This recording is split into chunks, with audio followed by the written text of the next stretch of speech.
Hello students, आज के lecture में अपन specific heat capacity of gases और molar specific heat capacity of gases के बारे में डिस्कस करेंगे। तो पहले स्पेसिफिक हीट ऑफ गैसेस क्या होता है। देखिए, जब एक गैस को अपन हीट करते हैं तो उस गैस को हीट करने के लिए कितना अमाउंट ऑफ हीट लगता है उसको स्पेसिफिक हीट ऑफ गैस कहते हैं। स्पेशली अगर अपने को डिफाइन करना है तो amount of heat required to rise the temperature of 1 gram of substance by 1 degree। मतलब 1 ग्राम ऑफ सब्सटेंस का टेम्परेचर 1 डिग्री इंक्रीज करने के लिए जितना टेम्परेचर लगता है उसे कहते हैं specific heat capacity of gas. अगर 1 मोल ऑफ गैस को 1 डिग्री इंक्रीज करते हैं तो उसको कहते हैं molar specific heat capacity of gases. तो आप यहाँ पे देख सकते हैं specific heat capacity of gases. तो 1 ग्राम ऑफ गैस का टेम्परेचर 1 डिग्री इंक्रीज करना है तो कितना अमाउंट ऑफ हीट लगता है, डेल्टा क्यू लगता है, एम डेल्टा टी, ये कहते हैं सीपी। ये सीपी और सीवी क्या है, ये specific heat capacity eight constant pressure और एट कांस्टेंट वॉल्यूम। क्योंकि गैसेस को जब अपन हीट करते तो स्पेसिफिक हीट फाइंड आउट करने के लिए कंडीशन कंपलसरी होता है। सो कंडीशन स्पेसिफाई करना पड़ता है। मतलब क्या है, आप हीट करते हैं तो कांस्टेंट प्रेशर पे हीट करते हैं, कांस्टेंट वॉल्यूम पे हीट करते हैं, ये अपने को स्पेसिफाई करना पड़ता है। अगर आप कांस्टेंट प्रेशर के पास हीट करेंगे तो सीपी और कांस्टेंट वॉल्यूम के पास हीट करेंगे तो सीबी। सो सीपी इक्वल क्या है, delta Q by M delta T at constant pressure. तो ये होता है specific heat capacity of gas at constant pressure. ये कांस्टेंट वॉल्यूम है, इसके यूनिट है कैलोरी पर ग्राम डिग्री सेल्सियस और इसके यूनिट है joule per kilogram kelvin. Next, molar specific heat capacity. Molar specific heat capacity मतलब आपको बताया मैंने, the amount of heat required to raise the temperature of 1 mole of substance by 1 degree. 1 mole of substance, इसलिए यहाँ पे क्या लिया मैंने, एन मतलब number of moles. So CP equal to delta Q by N delta T at constant pressure, same delta Q by N delta T at constant volume. तो इसके units होते हैं कैलोरी पर मोल केल्विन, जूल पर मोल kelvin. ये CGS unit है, ये SI unit है। सो ये कैपिटल लेटर्स होते हैं, ये स्मॉल लेटर्स। देखिए, हमेशा सीपी ग्रेटर देन सीवी होता है। सीपी मैंने CV equal to R, R मतलब यूनिवर्सल गैस कांस्टेंट होता है। फर्स्ट लॉ ऑफ थर्मोडायनेमिक्स से अपन अब ये डिराइव कर सकते हैं।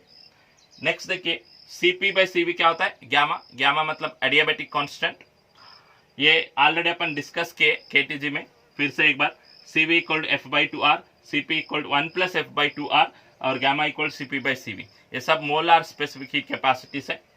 तो CV equal to R by gamma minus 1 और CP equal to gamma R by gamma minus 1। आप ये नोट कर सकते हैं। तो ये सीपी सीवी के फार्मूले हैं, मतलब मोलार स्पेसिफिक हीट और स्पेसिफिक हीट ऑफ कैपेसिटी के फार्मूले हैं। सो नेक्स्ट अपन अगर दो गैसेस को मिक्स किए तो मिक्सचर ऑफ टू गैसेस, तो सीपी सीवी और गामा कैसा फाइंड आउट करना है ये डिस्कस करेंगे। So mixture of gases, so mixture of gases के लिए अपन सीपी सीवी कैसा फाइंड आउट करेंगे ये डिस्कस करना है। क्या डिस्कस करना है, mixture of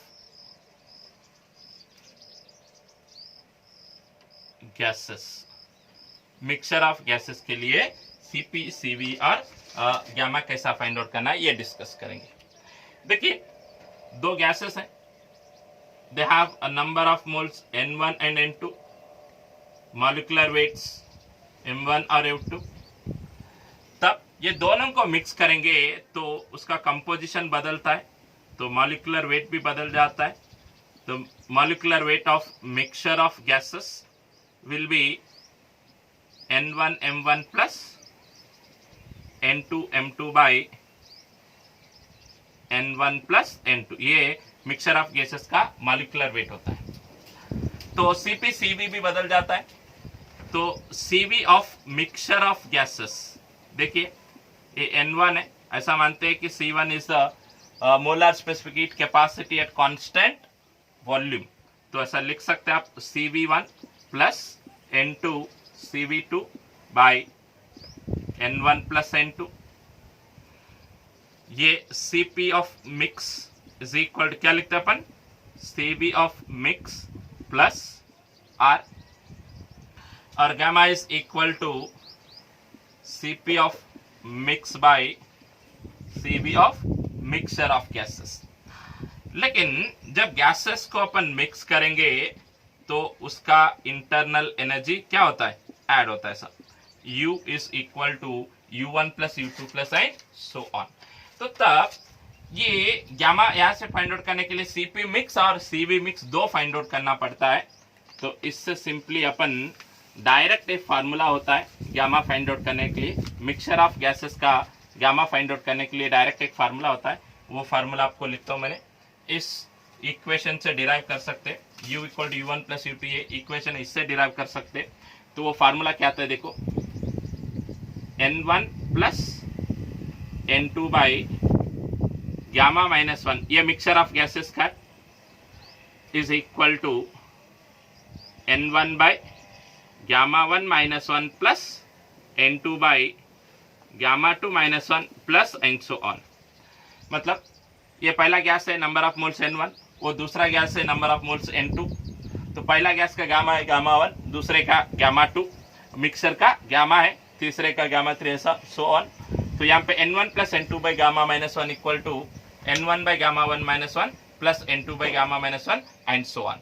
So using this equation we can find out the specific heat capacity of mixture of gases and specific adiabatic constant. Thank you.